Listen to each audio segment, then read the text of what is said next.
Inakas na kayo man ng lugi. Sir, magbabaling nga pumaling.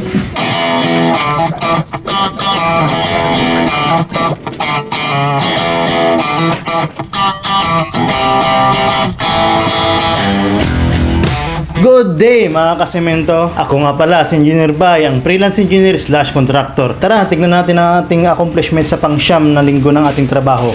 Let's go! Ayan, preparation tayo sa ating first slip concrete pouring ng ating column.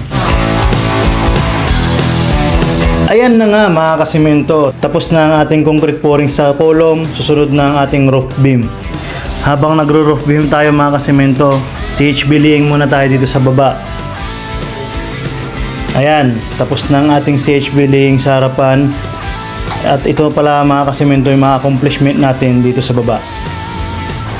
Kung mapapansin nyo mga kasemento, mayroon dyan mga churing jack para sa ating elevated beam at saka suspended slab. Silipin naman natin sa taas.